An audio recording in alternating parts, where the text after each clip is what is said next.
花艺豆乳锅吃过没？我看网友做出来的颜值还挺高，准备情人节做给对象吃。简单买了一些配菜：金针菇、胡萝卜、白萝卜、茼蒿、香菇、千张、蟹柳，有条件还可以买肥牛卷。看教程是把胡萝卜用刨刀刮成薄片，像这样就大差不差吧，然后给它搓一下，形成一个圈状，看着是不是还挺漂亮的？白萝卜应该也是一样的操作，我发现最好是切成比刨刀窄一点，会比较方便。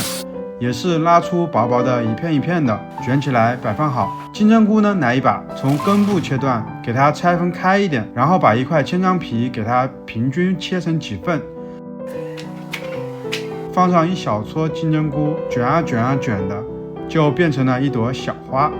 香菇洗干净了，左右各打一个花刀，这样会显得更好看，当然也可以吸收更多汤汁。像我这样，先把胡萝卜和白萝卜插在锅底，蟹柳呢就直接插在萝卜圈中间，金针菇插在白萝卜圈中间。当然这个没有什么定式，这个时候就要发挥你的艺术品味以及你对另一半的用心了。还切了小米辣花，要你一个点赞不过分吧？既然是花艺豆乳锅，那就说明还得加豆乳，可以倒入豆乳2杯，没过食材，然后盖上盖，调大火给它煮开。这个期间呢，可以来调一个蘸料，我这里用的是韩式辣酱，你们也可以根据自己的口味来，挖一勺进来，再加一点香油，白芝麻少许，搅拌均匀。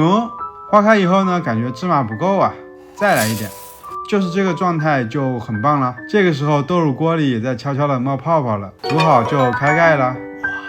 好香啊，满屋飘着的都是奶香奶香的。看这个香菇已经吸满汤汁了，蘸着调料，真的别有一番风味呀。白萝卜、胡萝卜片切得很薄，口感呢很奇妙，而且一煮就熟，甜甜的，味道真不错。千张也是软乎乎的，蘸辣椒酱啊，特别爽。